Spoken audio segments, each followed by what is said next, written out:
قلب عاشق ہے اب پارا پارا قلب عاشق ہے اب پارا پارا الوداع الوداع ماہ رمضاں تیرے آنے سے دل خوش ہوا تھا اور ذوق عبادت بڑھا تھا آہ اب دل پہ ہے غم کا غلبہ الوداع الوداع ماہ رمضاں السلام علیکم everyone, I am Sajal bag.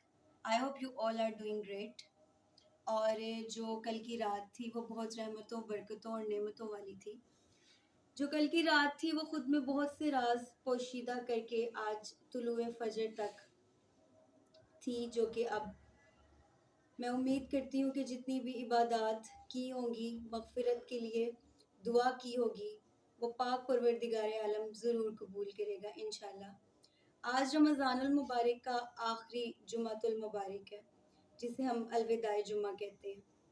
رمضان المبارک بہت رحمتوں والا مہینہ تھا، اور یہ میں نے فرسٹ ٹائم آبزرو کیا ہے کہ رمضان اتنی جلدی ختم ہو گیا ان مائی لائف. آپ صلی اللہ علیہ وآلہ وسلم نے حضرت عائشہ صدیقہ رضی اللہ تعالی عنہا سے فرمایا، عائشہ، یہ رمضان المبارک کی جو آخری چند طاق راتیں ہیں، ان میں کوشش کرنا اپنے پروردگار کے ساتھ تعلق مضبوط بنا لینا. میں جانتی ہوں بہت سے لوگ رمضان المبارک کے بعد مسجدوں کا رخ کرنا بھی پسند نہیں کریں گے، اور اسی پہ ایک خوبصورت سے شاعر نے خوبصورت سی بات کہہ دی تھی. وہ یہ کہ کسی نے کسی عیسائی سے پوچھا کہ تمہیں ہمارے مذہب کو لے کر کچھ سوالات ہیں جو تم پوچھنا چاہتے تھے. اس نے کہا ہاں، مجھے کچھ ڈاؤٹ ہیں، اور ان ڈاؤٹ میں سے کچھ یہ ہیں کہ تم لوگوں کے 3 خدا ہیں. مسلمان بھڑک پڑا اور کہنے لگا کہ 3 خدا کیسے ہیں؟ اس نے کہا تمہارے 3 خدا ہیں. جو تمہارا رمضان المبارک کا خدا ہوتا ہے وہ سب سے زیادہ مضبوط ہوتا ہے. تم لوگ رمضان المبارک کے سارے روزے رکھتے ہو، تمام نمازیں ادا کرتے ہو، اس پروردگار کی پیروی کرتے ہو. جو تمہارے باقی 2 خدا ہیں وہ بہت زیادہ کمزور اور حقیر ہیں. وہ اسی لیے کہ جیسے ہی رمضان المبارک کا اختتام ہوتا ہے، جیسے ہی عید کا اختتام ہوتا ہے، مسجدوں میں صفیں خالی ہو جاتی ہیں، اور شیر خدا حضرت علی کرم اللہ وجہ الکریم کے ماننے والے، حضرت عباس کے ماننے والے، حضرت امام حسین کے ماننے والے، یہ وہی دین ہے نا، یہ وہی مذہب ہے جس کی خاطر گردنیں سجدوں میں کٹ گئی تھی.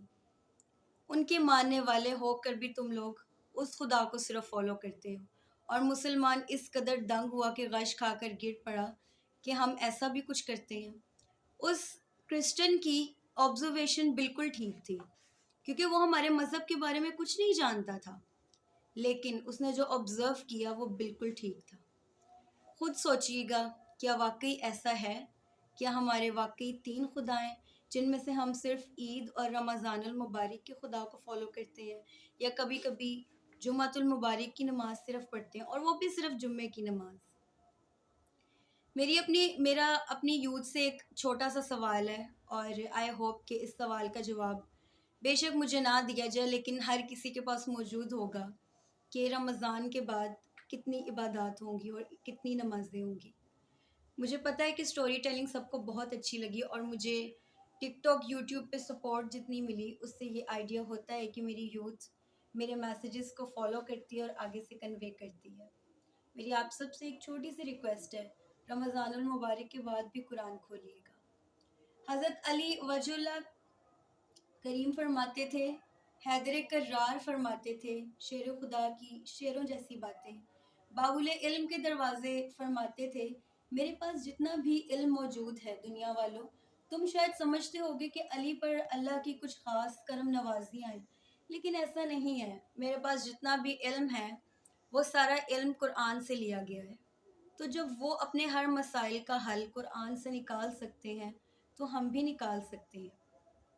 حضرت علی نے فرمایا، لوگوں، رمضان المبارک میں یہ مت دیکھنا کہ کتنے قرآن مجید ختم کیے، فخر سے اپنے خاندان کو یہ ضرور بتانا کہ 1 سپارہ پڑھا، اور وہ بھی ترجمہ اور تفسیر کے ساتھ. قرآن مجید کو بغیر ترجمے کے پڑھنا ایسے ہی ہے کہ آپ نے کوئی لیسن ریوائز کی اور اس کا رٹا مار لیا. اتنی خوبصورت باتیں، اتنی خوبصورت مثالیں وہ لوگ دے گئے ہمیں. بانو قدسیہ 5 خوبصورت بڑے ناول ہیں اردو کے، جن میں سے ایک راجہ گدھ ہے. اور اس میں بانو قدسیہ نے ایک بہت خوبصورت جملہ جو تھا وہ فرما دیا تھا، اور وہ یہ تھا کہ ہم نے آداب کے چکر میں قرآن کو اس قدر اونچا رکھ دیا ہے کہ اب اس تک ہمارا ہاتھ ہی نہیں جاتا. تو ایسا مت کیجیے گا کہ رمضان المبارک کے بعد قرآن تک ہمارا ہاتھ نہ جائے. آئی ہوپ کہ یہ جو میرا میسیج ہے یہ بہت سو کے ذہن کھولے گا اور دل کھول دے گا، قرآن کی طرف مائل کر دے گا. اور میں اب آؤں گی کل رمضان المبارک کی لاسٹ ویڈیو لے کے.